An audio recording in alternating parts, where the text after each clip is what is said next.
રાજ્યમાં નકલી દવા ઝડપાવાનો મામલો, જેમાં રાજકોટના મોટી ટાંકી ચોકમાં આવેલ નિર્મલ મેડિકલ એજન્સીમાંથી ઝડપાઈ હતી 32 સ્ટ્રીપ દવાનો જથ્થો વડોદરાની ભવ્ય મેડિસિન્સમાંથી ખરીદાયાનો દાવો થઈ રહ્યો છે। દવાની ખરીદીનું જીએસટી સાથેનું બિલ મારી પાસે છે તેવું પણ વેપારી કહી રહ્યા છે। અમે ટ્રેડર્સ છીએ, ઉત્પાદક નથી તેવું પણ વેપારી કહી રહ્યા છે। ફૂડ એન્ડ ડ્રગ્સ વિભાગને બિલ રજૂ કર્યું વેપારીએ। ઉત્પાદકો સામે તપાસ કરવી જોઈએ તેવું પણ વેપારી કહી રહ્યા છે।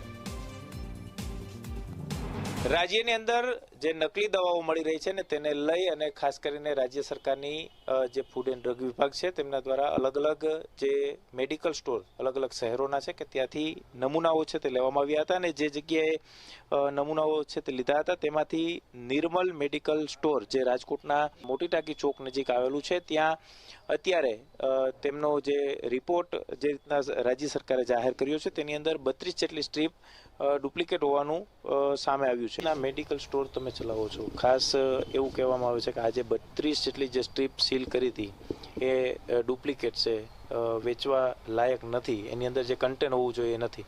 તો હકીકત આની અંદર શું, તમને કઈ રીતના તમે માલ પરચેસ કર્યો હતો અને ક્યાંથી કર્યો હતો? સરજી, મેં 20/6/25 મીન્સ કે એક હવા મહિના પહેલાં ભવ્ય મેડિસિન બરોડાથી માલ લીધેલો હતો। આપણે તો ફૂડ એન્ડ ડ્રગ ડિપાર્ટમેન્ટને ઓફિશિયલી સહયોગ આપી અને ફૂડ એન્ડ ડ્રગ ડિપાર્ટમેન્ટને જે કંઈ બી ડોક્યુમેન્ટ્સ જોઈતા હતા પાકું બિલ રજૂ કરી દીધું છે, બરાબર છે। પછી જે કંઈ બી મેં પેમેન્ટ કરેલું છે બાય ચેકથી પેમેન્ટ કરેલું છે એ બી રસીદ મારી જોડે હાલમાં છે જ।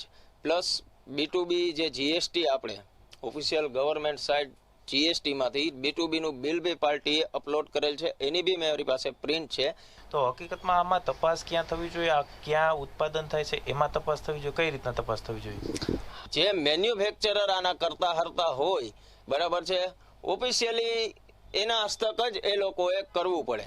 બાકી અહીંયા તો ટ્રેડિંગ વાળા, અમે તો જસ્ટ ટ્રેડિંગ વાળા માણસો છીએ। હવે આની અંદર બોક્સ જે છે, બરાબર છે, બોક્સની બહાર જે માર્કો છે એ તમે સ્કેન કરો તો કંપનીનો ઓફિશિયલ બતાવે છે। હવે અંદર તો એક એક વ્યક્તિ કોઈ ચેક તો ના કરતો હોય। દુકાનદાર સ્પષ્ટ શબ્દમાં કહી રહ્યા છે કે ભવ્ય મેડિસિન જે વડોદરાની કંપની છે તેમના દ્વારા આ દવાનો જથ્થો છે તેમને આપવામાં આવ્યો હતો। હવે સરકાર દ્વારા જે અત્યારે જે ડુપ્લિકેટ દવાની જે વાત કરવામાં આવી રહી છે તે એજન્સી ની અંદરથી 32 સ્ટ્રીપ છે તે મળી હોવાની વાત છે તે કરવામાં આવી રહી છે, પરંતુ ક્યાંક આની અંદર સરકાર દ્વારા ઊંડાણપૂર્વક તપાસ કરવામાં આવે તો આ દવા ક્યાં બનતી હતી, ક્યાંથી આ જથ્થો છે તે આવ્યો હતો અને કઈ એજન્સી દ્વારા આ મેટ્રો સિટી સુધી દવા છે તે પહોંચાડવામાં આવી હતી અને કઈ રીતના આખું નકલી દવાનું રેકેટ છે તે આ જે ઉત્પાદકો છે તેમના દ્વારા ચલાવવામાં આવતું હતું તે દિશામાં સરકારે તપાસ કરવાની તાતી જરૂર છે તે અત્યારે ઊભી થઈ છે।